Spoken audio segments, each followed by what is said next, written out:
Two Sheds Gabby. Hey everybody, how are you doing? This is my penny box I'm getting ready to get started on. I picked up Thursday along with my 2 boxes of halves that were once again all 2023s. I took them back to another bank in another town this morning. But anyway, I popped these open. It's 11:30 p.m. I'm getting ready to go to bed. I just wanted to see if there's any good enders. And there's a pretty cool, it's an older Canadian. I think I'll just pop this one open, see what's in this row. And I don't even have my Met set up or anything yet. But I'll open this one roll, then I'm going to hit the hay. That Canadian was a 1965. I also got 7 copper coins. Good night, all. I am back. It's like 3:30 p.m. the next day. And this is the second roll today, so third roll in the box. And look at this. It's pretty nice looking. 1946 Wheatie. My first Wheatie. That's in pretty good shape there.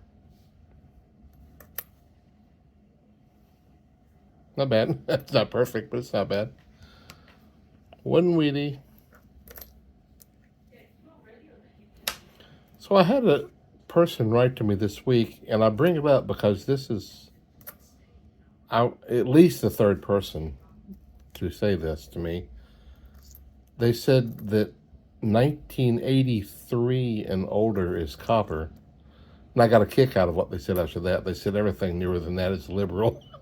That part was funny. But I don't know where that thought is coming from. You know, they certainly didn't get it from me.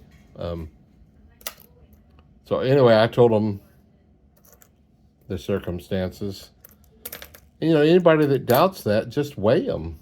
How hard is that? Just, you know, I don't know how many 83s were copper. Not very many, a handful, I guess. We may find out in the long run that it was more than that, but it was a very, very, very small amount. And I guess approximately 1/3 of the 82s are zinc. So anyway, don't know where that thought came from. I sold a couple of things off of my Facebook marketplace this morning. They actually showed up. That was cool. I don't know, Greg Bergetzi or something Bergetzi, the comedian. He's so funny, and he's clean, but he made us laugh a lot because he did a skit where he found out that his wife was selling stuff on Facebook Marketplace, and this particular thing that she was selling was $5. He's like, $5? He said, so here, best case scenario, we get $5. Worst case scenario, the entire family is murdered. I sold a air tank this morning for $5. I just wanted it gone, you know. So anyway, I got my $5. Hey, we're in the almost beginning of the 6th row, and look at that. Another old one. 1919. Cool. 105 years old. We found one of these recently. This too is the Philadelphia, just like that one was. The other one was in a little bit better condition than this one, but man, anytime you find a 100-year-old coin in USA, that's pretty fun. 1919, cool beans. I'm using the stand that I bought. Can y'all notice it's pretty steady? But I've got to drag the coins to keep them in the screen, though.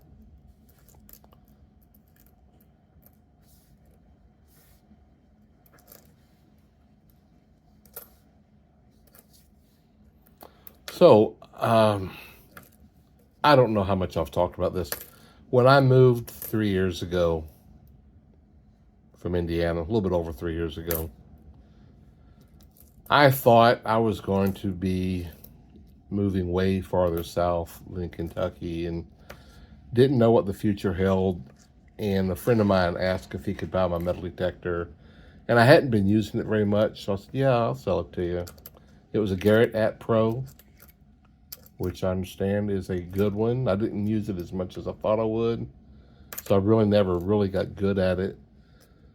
But anyway, I've thought about getting another one, and I've even talked about it a little bit, but I hadn't done anything. And my wife the other day was like, "Why don't you go buy a metal detector?"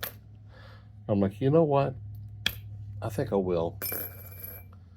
So I started looking around at, it's a mess, at the different options out there, and I'm back to landing on the Garrett At Pro, just the reviews and whatnot. So I just thought I'd get on the marketplace and see if anybody had a good used one with a package deal. And I found one, and it's a pretty good deal. And so I've made arrangements. It's a 2-hour drive from where I live, but I'm gonna go get it on Monday. Be a nice road trip. Take my wife with me, and we'll get us a nice lunch out somewhere. Anyway, this house that I've just moved into, I'll start in the backyard. Right at the end of the next row, I get Wheatie number 3, 1956. All right, that's cool. This is the 9th row near the end, and wheat penny number 4, 1944 Philly. 4 wheat pennies. That's going pretty good for the 9th row, I'd say. Have you ever come across the articles, 10 ways of making extra money? I'll talk about that again in a minute. A couple rolls later, and here is Wheatie number 5, 1951 D. Yeah, that's D. Do I need to look at that thing underneath the Tom Love? I don't think it's anything, but the D looks funny. I'm going to look at it under the Tom Love in a minute. I'll just set it aside.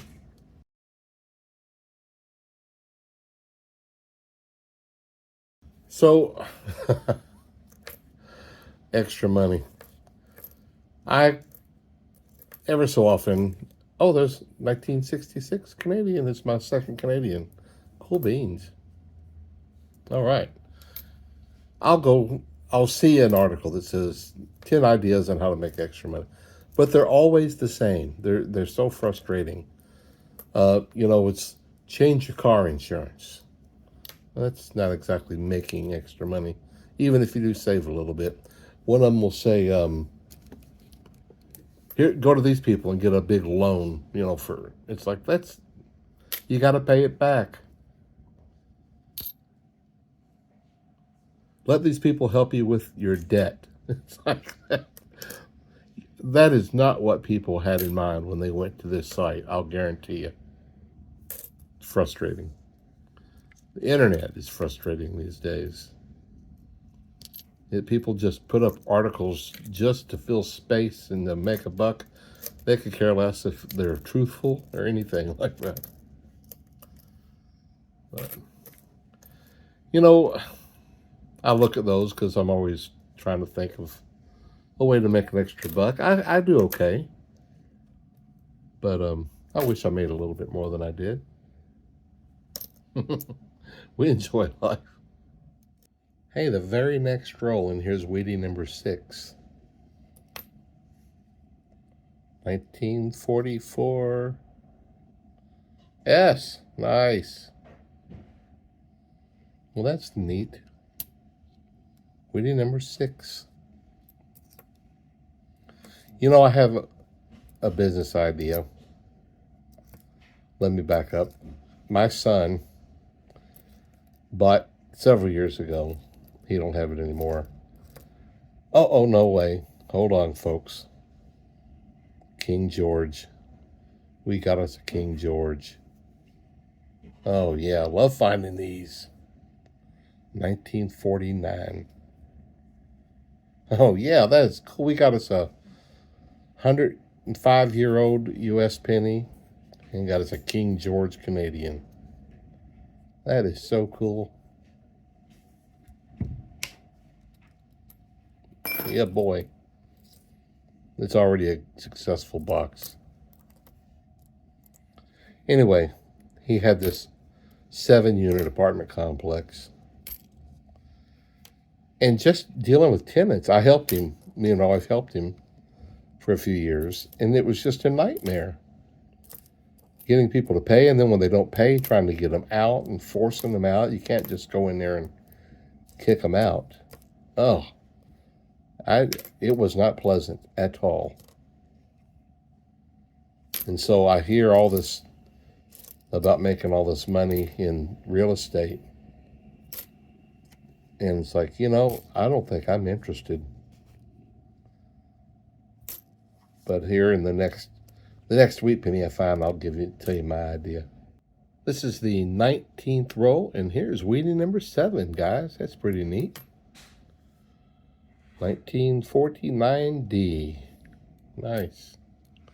Pretty cool. So my business idea, it's still got to do with real estate in a way. And it's not storage units, which is a good idea because if they don't pay, you just lock the door, which is pretty cool. But that's a pretty big investment. My idea isn't quite as big of an... Oh, another Canadian. 1974. That's pretty neat. Not bad. My idea, and it's not earth-shattering, is just to open a mailbox business. Then I get to rent out. Yes, 7. I get to rent out these little units for, I don't know how much, somewhere between $25 and $50 a month, I guess, depending on what size or whatever. That's my first 2009 there.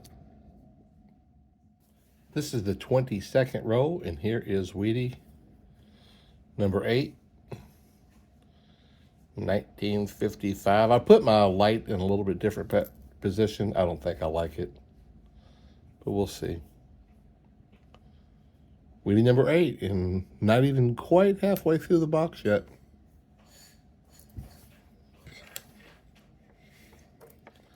No, I've got this positioned. Not going to work. Okay. That's back to better. So with my business idea, you charge a monthly rent just for the boxes. And the cool thing about these, as opposed to P.O. Box, they can set it up any way they want. They can call it apartment. They can call it suite.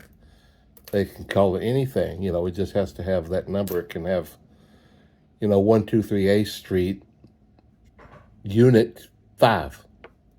You just give them a number, and they can put on there whatever they want for whatever reason they want. They may be hiding from somebody that's after them. They may, they may want to have a business to make it look like they've got a suite, or an office when they're actually working out of their home. Or what, it could be a million different reasons. But they have the flexibility. And then when they come in, everything just come in and dropped off. And then you sort, as the owner of the business, you sort it out to each person. And they can even get boxes. Some people want to travel and just want their mail to go to a safe place where it could be stored, and you just store it for them. And if they get boxes, you let them know they got a box, whatever. But it's a pretty neat business, and it's, it's kind of personal. People, you don't, if somebody has a reason for it, you don't reveal it to anybody. But along with the business, you can do shipping services to make extra money, lots of different things. They have a copy machine where they can, get copies made and make a few bucks. There's several different income streams in that. Folks, look what I just came across. Look at that year. I've never gotten 2 in a box before, but I have now. Man, oh man. 2 King Georges in one box. That's really, really neat. I don't think I need that from one of my books, but it sure is fun to get these. Wow, 2 in one box. Cool, cool, cool. Back to the business. Here's the kicker, folks. This is the difficult part. Somebody has to be there to run it. And you probably cannot run it out of... If you lived in the right spot, you could run something like that out of your house. Where I lived in Indiana, it's a small town. I don't know if it was big enough, but it was... I lived in a building. I lived in an apartment building above a store. So I could have done it there if the town was big enough to handle that type of business. But I like working out of my home, selling for these people, even though I don't make a fortune. Do I want to go to another place, get up in the morning? I don't know if I'm ready for that. Very next row, and here's wheat penny number 9. And this is still first half. This is the 24th row. So one more row and I'll be halfway through. 1955D. So I have thought about maybe talking to my brother. He's still got several years left before he retires. But I thought, what if the 2 of us went in together, put a little money into it, and then hired somebody to run it for us? One person to manage it, and a couple of people working part-time. That's something that I would consider. Then if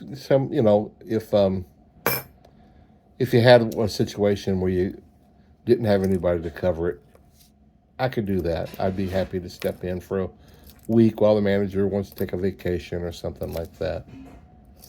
Not a problem. So we'll have to just get a hold of the old brother and see what he thinks. I don't know if he's ready for a venture like that or not.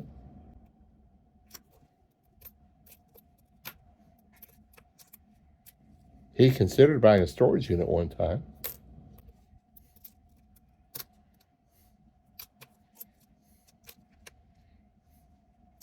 Well, this is the last row in the first half of the box, and here is a 1942 wheat penny number 10.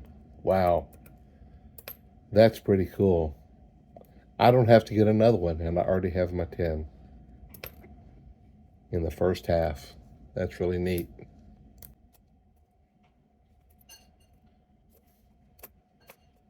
'82. So what about the Olympics? I was just looking at an article, and this was, I think, yesterday's article, that said U.S. had 14 gold medals, China had 16, France had 8, I think. But I do know that as of today, I've seen where we've already won one more today. So I don't know how accurate that last count is today. And then, of course, there was the mockery, the disgusting stuff at the opening ceremonies,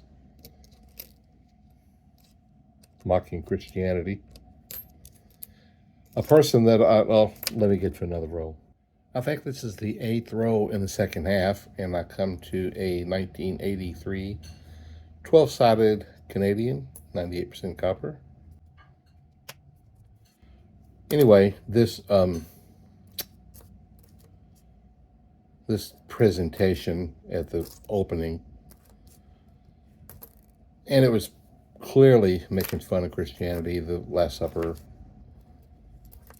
And I saw an article of a person that I know put up saying these ignorant Christian people, they don't know anything about the Greek mythology and all. I forget what all they posted, said what it was all about.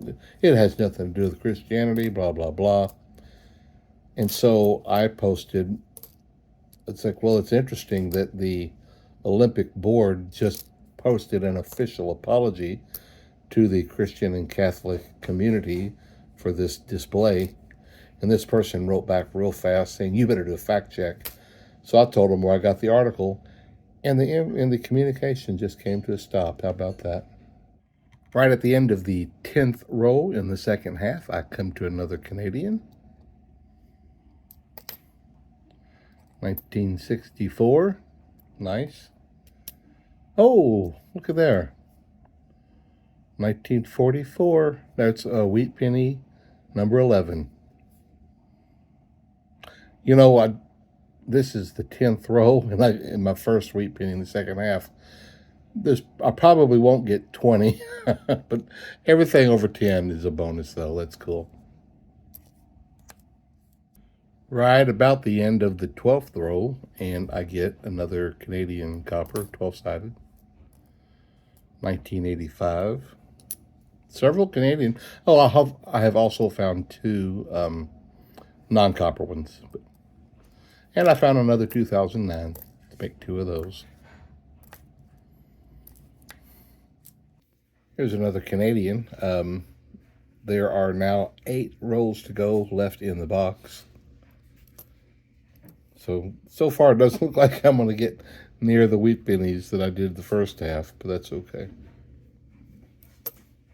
1972. I was just thumbing through articles, and I came across an article that really got my attention. It was 300 million penny savers. Like, oh, what do we have here? And so I clicked on it. It was an article from 2022, 2 years old. And the lady that wrote it, the very first thing she says, why are 300 million people saving pennies? Is it because of copper? And then she made a mention or two about how copper's pretty big news in the commodities market right now in the world. And then from there, she just went into start saying, well, when I walk down the street and I see a penny, I pick it up, and I guess that's from my upbringing, and just diverted completely away from the subject, almost away from why there's 300 million people saving pennies. So not even sure the point of the article, but what fascinated me was I've been curious to know how many people are copper hoarders. I've been trying to find articles on it. That's what I was looking up at the time. Yuck. But 300 million penny savers doesn't really mean a lot, and I'm sure a lot of those are copper hoarders. Let me pop the next row open. And the next row. So, what do they even mean by penny savers? Because when I moved into this house and I was start clearing out my aunt's belongings, she had jars of pennies where I guess she was a penny saver. And a few of them were copper.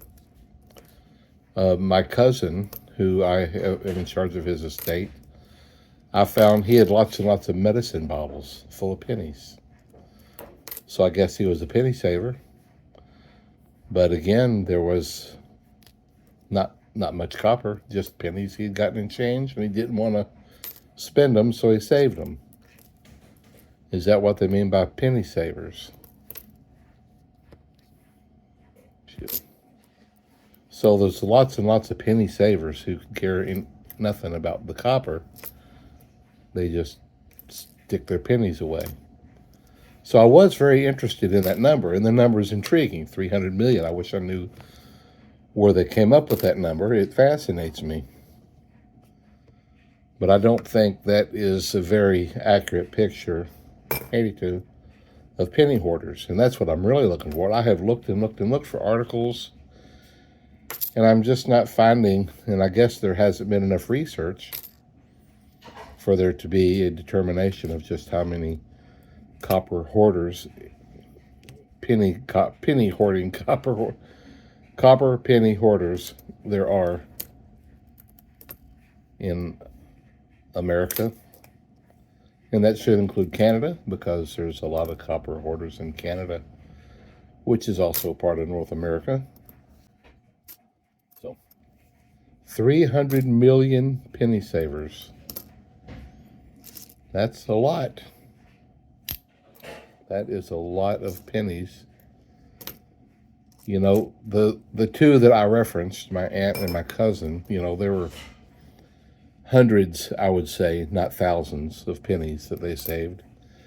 And there are people who have tens of thousands saved. Did I do something wrong there? No, that was right. All of a sudden I thought, was that a 9? But it was a 0.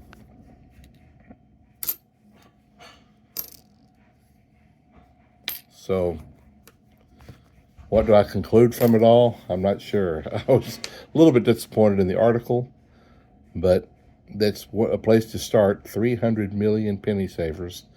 I'd like to find out how many of those are specifically copper hoarders. Well, I was beginning to think I was not going to get a single another wheat penny. This is number 12, and there's 2 rows to go in the box after this.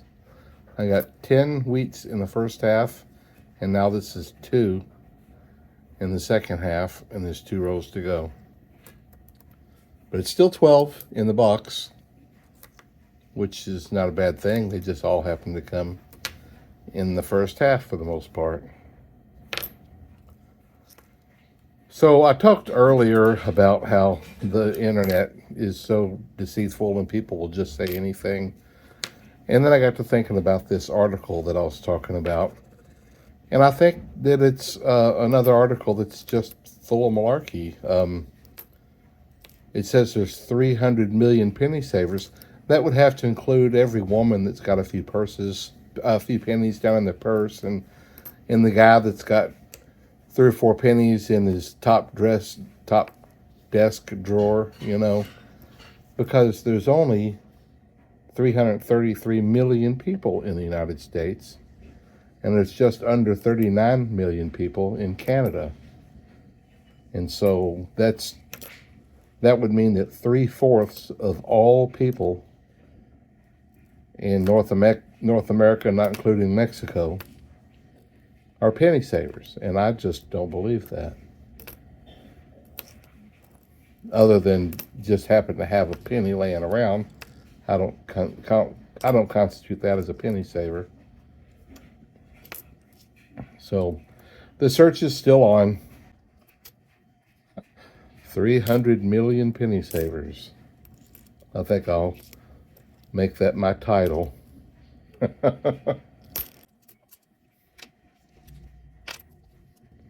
2 rolls after this. I haven't said much about whether I get my 3 pounds or not. I thought I'd keep my mouth shut, because I'm constantly saying, I don't think I've got it. And then it turns out I either do have it or I'm just like 1 ounce away. So I'm just going to wait and see what I get. Well, I've weighed the 82s and added the copper ones to today's copper. And this is the box that I'm going to fill up. I'm in the process of filling up. I'm going to weigh it because I think I'm just a couple of pounds away. I know that this box weighs 1 ounce, but let's just make sure we remember how much one of these boxes weigh. This is the one that I just emptied.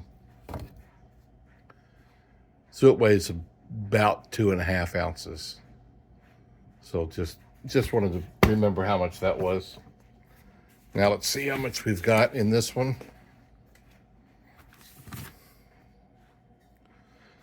So it's like 12 pounds, 9 ounces. Okay. So that gives us an idea of what we need to get the 15 pounds. We need about 2 pounds and 7 ounces, something like that. So I think we'll get that. Let's see if we even got the 3 pounds today. Nope, we're a little shy, but we do have enough to fill the box. Let me get that over there and sealed up, and I'll tell you how much I've got for the year. All right, I've got this box filled up. That gives me now 165 pounds for the year 2024. And my goal is 260. So I've got 95 pounds to go for the rest of the year, which I think shouldn't be that hard to do. I guess that's it for today. I'm one of those 300 million penny savers, and we'll see you next time.